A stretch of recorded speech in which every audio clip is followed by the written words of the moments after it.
This tip is about how to leverage the rule of reciprocity when you're negotiating with a client. Now, let's be clear. Negotiations is not a stage in the sales process. It doesn't just happen at the end when we're talking about pricing. It happens at every stage throughout the entire sales process. From the minute somebody says, send me information, that's a point in negotiations. So we got to think about it that way. Now, there's two ways that people tend to train or look at negotiations. One of them is quid pro quo, which is I'll do this for you if you do that for me. If you don't do this for me, I won't do that for you. And look, I get it. Sometimes that's necessary. Look, I just can't give you that discount unless you're going to sign the contract, right? I get it. But the problem with quid pro quo is that when we get to that point, it's a battle. It's typically not a good thing for us because we're kind of arguing with each other. The other way to look at negotiations is the rule of reciprocity. Now, the rule of reciprocity is a human condition. There's a book on this called Influence by Robert Cialdini. It's one of my favorite books. And it talks about how, as human beings, we're all bound, even driven to repay debts. Think about it. Anybody here like owing anybody anything? If somebody buys you coffee this morning, what's probably going to happen tomorrow morning? You're going to buy them coffee.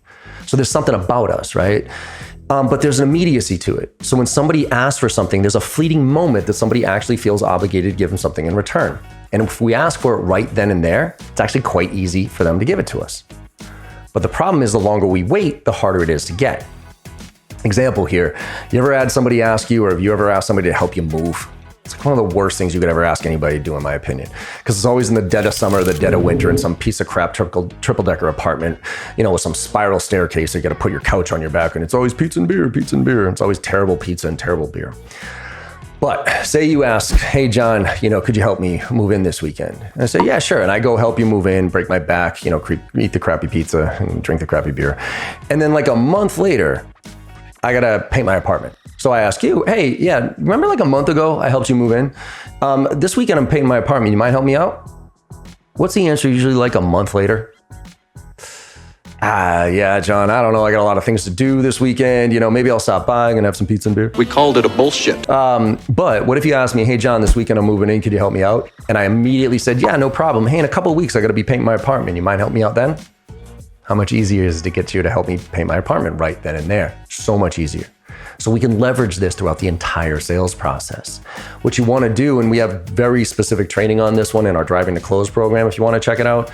But the effective thing, what you want to put together here, and you can do right now, is line up all the gives. What are all the things that clients ask of you throughout the sales process? So they want information, they want discounts, they want demos, they want proposals, they want bigger discounts, they want engineering time, whatever those things are.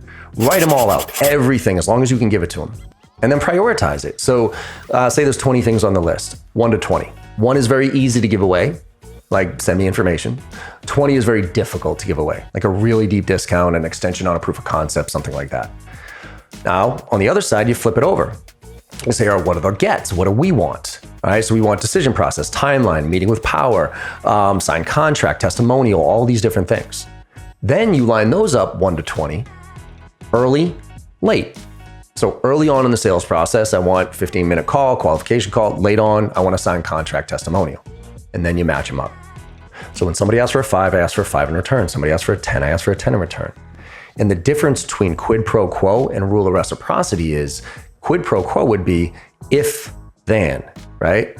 I will do this if you do that type of scenario. Rule of reciprocity, you want to get to the point where you can say, look, I'm thrilled to give you that. In order for me to give you exactly what you're looking for, this is what I need in return from you. Here's an example. You ask for a proposal. I am thrilled to give you a proposal. You know what? You had said earlier that these 3 other people are involved in the decision-making process.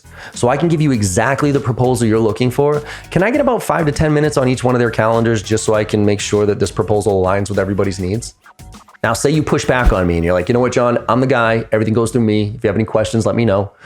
Okay, you're the guy. Secondary get.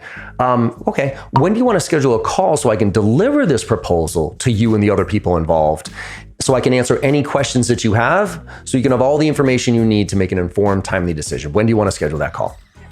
Now, say they push back on you again. You know what, John, why don't you just send it over to us and we'll get back to you?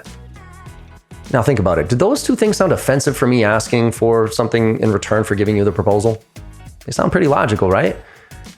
And so we were going through this process and everything was cool. And I asked for like a 10 on your list. Like, you asked for a 10, like a proposal. And so I asked for a 10 in return and you said no. So I asked for a 9 or an 11 or something like that. And you said no. It's not that I'm not going to give you this proposal. It's just now I'm keeping score. So the reciprocity factor can be happening all the time. Another example here for cold calling.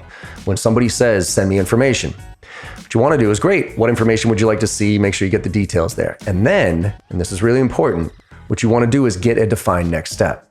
So what you'll say is, hey, when do you want to schedule a follow-up call? And they'll say next week. When next week? And then you do this with a really nice tone of voice. Actually, you know what? You got your calendar in front of you? And then wait for it. There'll be that little awkward pause where they realize that you got them. Because how much easier is it to get that next step right then and there than it is to wait until next week to get it? So think about how to leverage the rule of reciprocity throughout the entire sales process and think of the gives and the gets, but never, ever give something away without getting something in return. Make it happen.